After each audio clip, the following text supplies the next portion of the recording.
I'm Alan Wallace of ColaDaily.com, and we're here today with Jill Smith. She's the founder and CEO of Jill Smith and Associates Counseling, which is celebrating its 20th anniversary in business here in the Midlands. Thank you. Thanks for having me. Of course. And so first, just tell us about your journey as an entrepreneur, as a woman owning a business, and 20 years of success here in Columbia and Lexington. Yeah, I've been so supported by this community.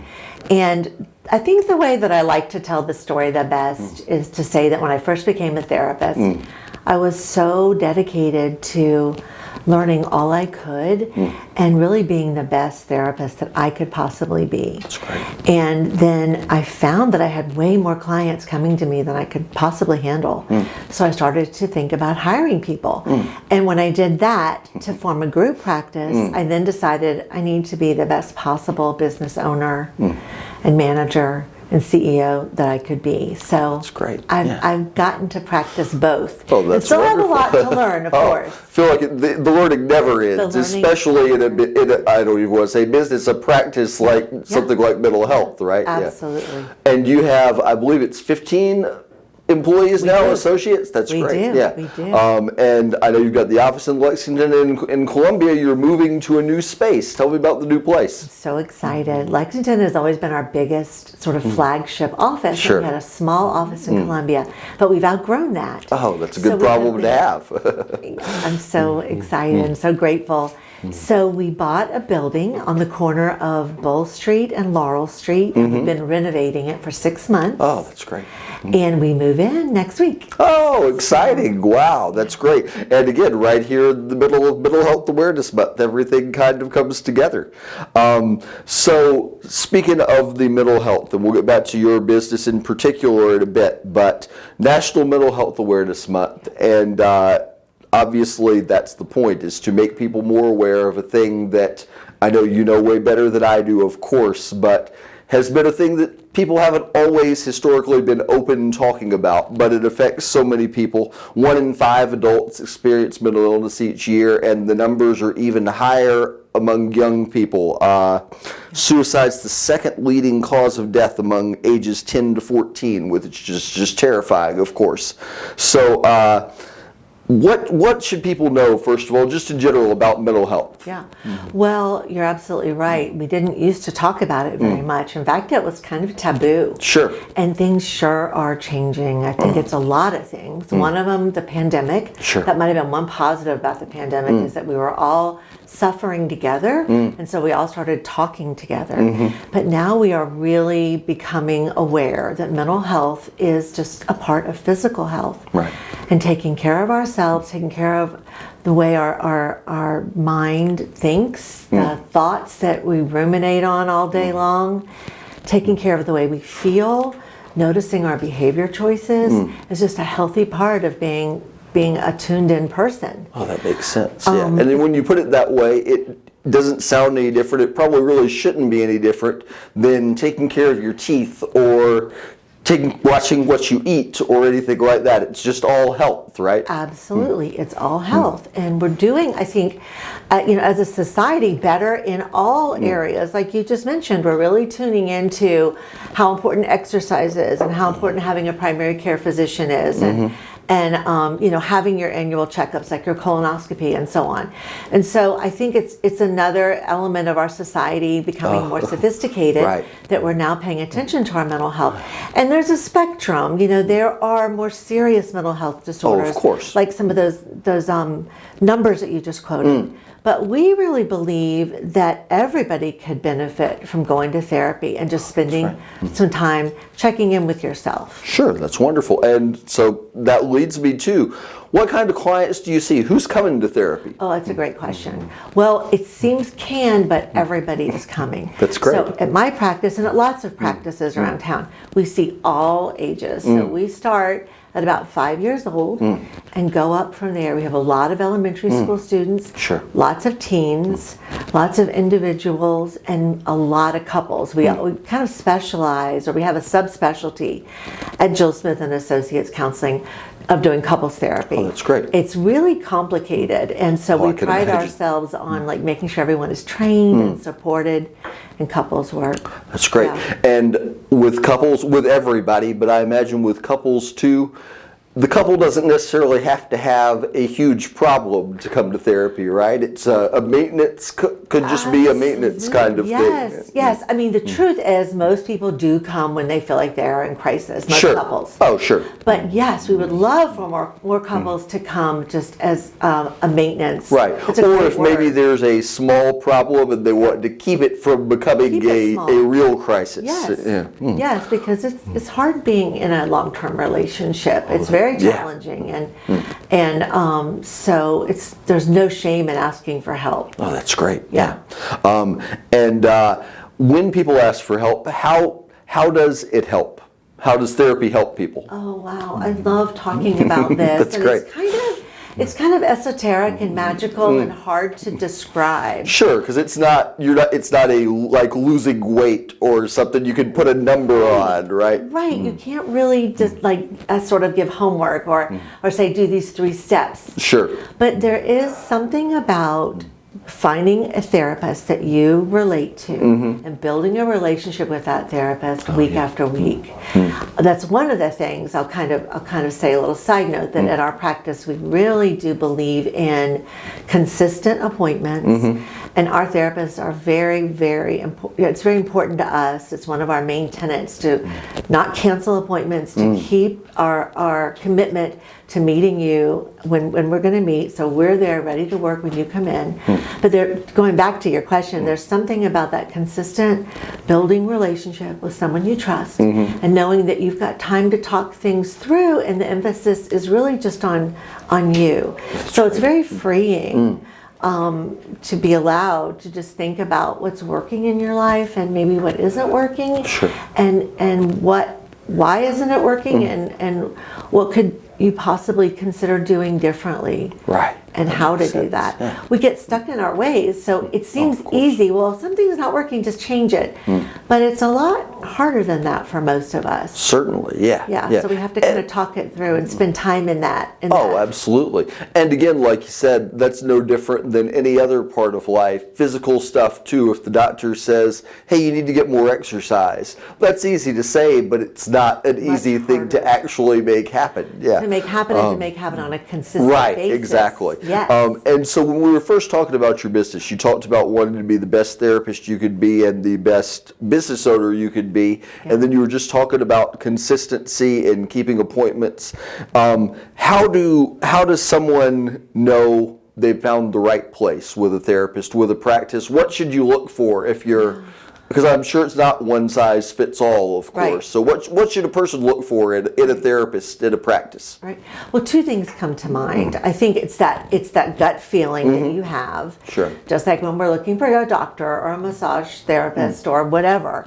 Gut feeling that this person gets me. Right. And I feel comfortable here. And I kind of look forward to sitting and talking with them. Right. I don't feel like I'm being judged. I think another very important element is to be able to talk to the therapist about what is working and what isn't working. So if you feel free to say to your therapist, I've kind of felt like we've been stuck in this certain area and I want to move on. Or something like, I'm wondering if you're really hearing me. Or another example might be, I'd like to talk more. You're offering me a lot, therapist, but I have more I want to download before, there's something about the rhythm of our conversation. Oh, sure. If you can say those kinds of things Right. and have your therapist say to you, I'm so glad you told me. Yes, let me adjust. Right. Then I think you're probably in the right place. That's great. And you mentioned the keeping appointments. I won't tell the whole story, but a sitcom pops into my head, an episode a long time ago where the character was really frustrated because his therapist canceled an appointment and he found out it was because she wanted to go skiing. And so having somebody that's going to be there consistently for you and not cancel your meeting and make you wait another week has to be an important thing too, right? It's so important to know that you're at a professional organization Right. that has standards and policies and procedures. Sure. Yes, and holds themselves to the highest. And so I feel like we fit that category, that's but great. as do many other groups Yeah. in town. Oh, of course, yeah. Yeah, but and it's important. as you mentioned, a part of it is And let me ask you this, I'm a little off script, but it just popped into my head. If someone comes to Joel Smith and Associates, how's it decided? If I come in, I want to be a client, I want to talk to somebody, how do y'all decide who becomes my therapist? Well, that's another really great question. Because we have two offices, Sure. sometimes it's a logistical Location, thing. of course, Right. that makes sense, right? So then that can narrow it down. Other times people have gotten a referral from a friend or a family member, and so they're calling in specifically saying, I would like to book an appointment with Torsica or with Terry. Right. And that's fine too. Oh, okay. We also have a description and a bio and a photo on our website, so you can kind of look through our names and makes faces. sense. But many times we're just having a conversation at the Right. front desk Okay, with the sure. caller, That makes sense, and then yeah. fitting in, And certainly, if it's not a good fit, we'd like to know, and then we would like to the opportunity to try another. Oh, that's great. Yeah. therapist. I imagine, and I'm just imagining, but I know that, say, with a doctor, some people are probably more comfortable, say, I'm a man, maybe I'd rather have a male doctor just because some things are awkward physically. Right. I might feel awkward just Sure. so I would imagine it's the same with a therapist. Some people Same. prefer talking to women, some to men, that kind of thing. Exactly. And just when we think we can guess, we'll guess wrong, because Oh, we have sure. a lot of male clients, by the way. When you ask who comes, more and more male clients are coming just on their own, men of all ages. But many times we'll think, oh gosh, well, he's probably going to want to see one of our male therapists. But we have men who say, I really want to speak to a female. Sure. For whatever reason, just their comfort level. Right. Yeah, and then we have many females who, if we say, well, Ethan or Jonathan have an opening at the time that you want, would you be open to seeing a male therapist? We have many women who say, sure. But yes, some people have specific thoughts, and we are happy to oblige. Yeah. And you mentioned that if you try to guess, you often guess wrong. I think that a lot of, and correct me if I'm wrong, of course, but a lot of the discussion of mental health is realizing that the stereotypes just aren't true. All the myths, all the stuff, and you just mentioned more men coming. The stigma, if anything, has maybe historically been even stronger with men, that you're supposed to be manly, you're not supposed to cry, and you're not supposed to need help, and men don't talk about feelings, which my point is that it's silly. But yeah, it's still that out there. Yeah, but it seems to be changing from what you said. I think it really is, and we do try our best to meet men where they are. If you're a male and you're listening and you're thinking about going to therapy, it doesn't mean that we're going to hit you over the head with a Kleenex box the minute you walk in and insist that you have to cry before you leave. Right. We can just talk, and it doesn't have to be uncomfortable. Sure. We can certainly talk about feelings, but we can talk about your situation too, or your problem at work, and see if we can, give you some ideas. So all of the above. Oh, that's great. Wanted to ask you too about, and it's kind of related to the stigma we talked about with mental health. I know that there are people who wish they could have some help with their health, but are frightened of coming in. Maybe they're afraid of what people would think about them if they find out they're going to therapy. Maybe they're worried about, maybe they're having thoughts of hurting themselves and are worried about, do you have to report that to whoever you might have to report that to? Maybe they're worried about getting in trouble at work. The boss finds out, oh, this person's got some problems. Maybe I feel like all of those things are probably stigmas that aren't true. But what do you say to people who are worried about those things? Absolutely. And I hope people would let us know if they're worried about that, so that we can put their mind at ease. Because therapy is a confidential process. Right. So that's one of our primary mandates, is that we protect the identity of the folks that come to us. And so we don't talk to anybody that you don't give us permission to about the fact that you're a client with us. And if somebody comes in and they truly are in crisis, like we were mentioning that word, let's say they are having suicidal thoughts and they're not sure, how to really quiet those thoughts. We're going to work with them. We're not in a place anymore where, you do get whisked away and your yeah. rights kind of stripped. And that's a valid worry from the old days, right? is. That is Oh, a it thing is. that might have happened in the past to people. So yeah. Absolutely. And so we make a plan and we talk through how serious this is and what options we have, and it's very much a discussion that the client is a part of. Oh, that's and great. so it's it is a big deal. Of course. To go in and talk about these things if you're feeling really overwhelmed. Certainly. But it's not anything to be afraid of or to that's fear great. that power is going to be taken away from you. There aren't going to be negative consequences That's right. because you came in and asked. That's a That's great way to great. say it. Yeah. Well, that's wonderful. And this, again, with Mental Health Awareness Month, this may be something that people don't know. I would be confident a lot of people don't know. What's the difference between a therapist as opposed to a psychologist or a psychiatrist? Yep. And then where does a primary care doctor come into all that? How does it all work together? Absolutely. It's very confusing, but ideally we all do work together Sure. if you have all of those people in your life. But a psychiatrist is an MD, so they can write prescriptions, and so they're kind of at the top of the food chain, like your primary care physician is. A psychologist is often a doctorate level, and they're very good at testing. And if you have a certain set of problems and we can't quite figure out, get a handle on things, and you want a more in-depth diagnosis, then a psychologist helps us. And then therapists, we typically specialize in that weekly or every other week 50-minute talk therapy session. We do often want the primary care physician looped in because there are so many medicines that are out now that help people that are suffering with anxiety or depression, and so rather than necessarily going to a psychiatrist right off the bat, our primary care physicians will write those meds. Many of them, I certainly don't want to speak for them as a group, but many of them will say something like, let's try a medicine. If you don't like it and it doesn't work, let's try another. And then if we still aren't happy, then let's refer you to a psychiatrist. And they'll work with us to determine, when it's time to do that.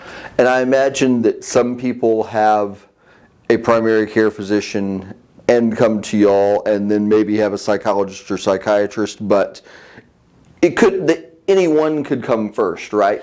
I could just walk into Jill Smith and Associates without having talked to a doctor about it. It could just be, hey, I just want to talk to somebody. That don't require a doctor's referral. That's a really, really important point. And then I imagine if y'all thought I needed to medicine or y'all would tell me. That would be part of the counselor's job to say, hey, maybe you need to go, maybe you need to take this step. We would tell you, and we would really, even a better word would be, we would discuss it with you and say, what do you think? Do you think it's time for you to go get a med consult either with your primary care or we can refer you to a psychiatrist, but you're feeling really bad, or this has been a stuck place for you for a long time, and so we would work with our client to sort of come up with that idea. But absolutely, we wouldn't be afraid to bring that up. That's great. Because we really believe that medicines are just a game changer. So. Oh, that's great. Yeah. And medicines too, I know just as a non-expert,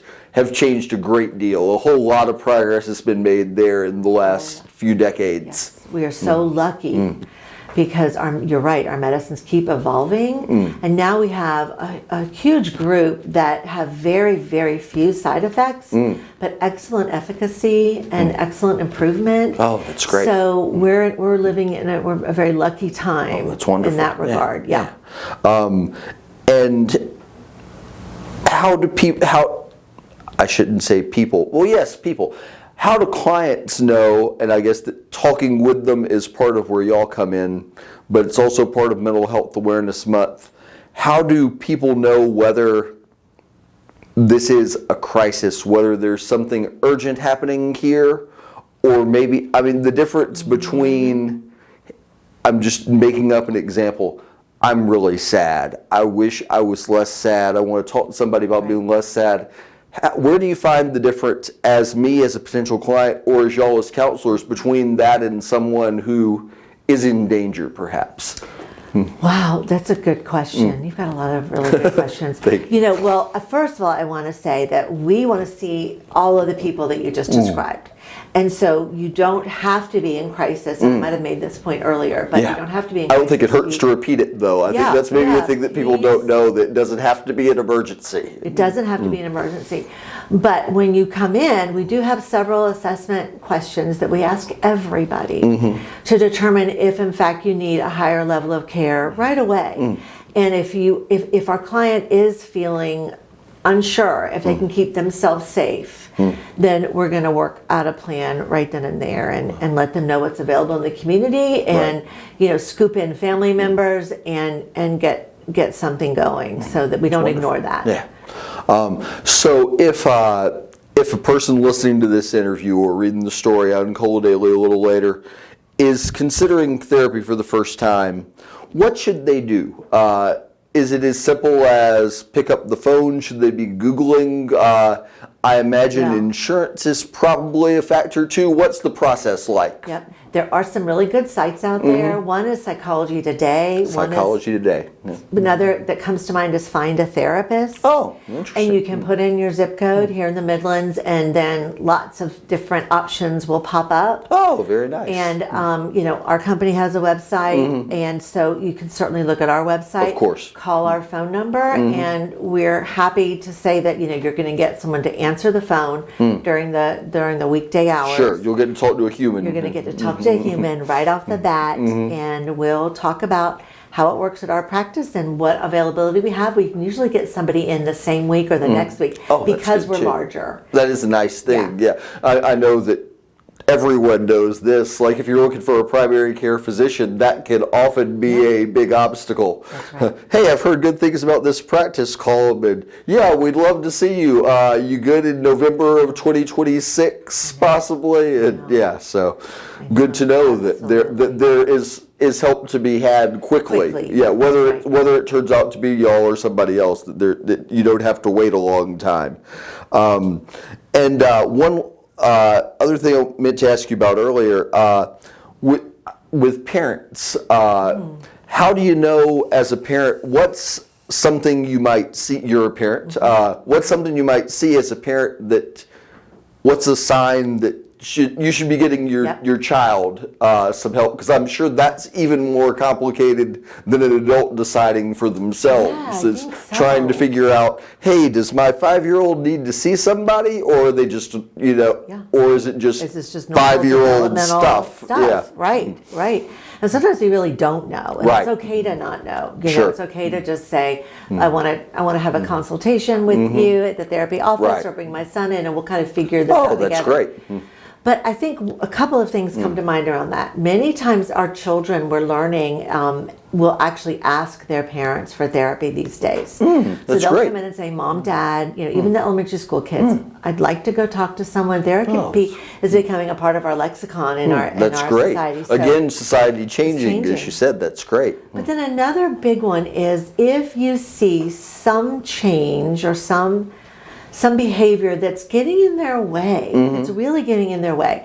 For an example would be your third grader telling you that she doesn't want to go to school anymore because she's so nervous. She's nervous about just, interacting with peers, or not doing well on her, on her studies, or nervous about just getting out of bed and facing the world. And so, that would get my attention. Sure. She doesn't want to go to school, or if your child doesn't want to hang around with friends, or, is really starting to isolate from the world in ways that we know as parents, oh gosh, that's not typically developing, and that's not healthy for a child. So then if something like that comes up, then I would definitely make a phone call. That makes sense. Well, that's wonderful. Well, we really appreciate you coming in and taking time. Is there anything I've left out along the way that you think we should mention here in Mental Health Awareness Month? I think you did a great job. Well, thank you very much. You've done a great job as well. Well, that's wonderful. Don't be afraid. It's our job to make you feel at ease. Oh, that's great. Well, Jill Smith, founder and CEO of Jill Smith and Associates Counseling. They have a location in Lexington and a new office opening in downtown Columbia. Columbia just next week. And May, Mental Health Awareness Month, but mental health is something we all should be aware of all year long. We appreciate you taking time to come in and talk about it. And I'm Alan Wallace of ColaDaily.com. Thank you for watching, and we hope you all have a great day.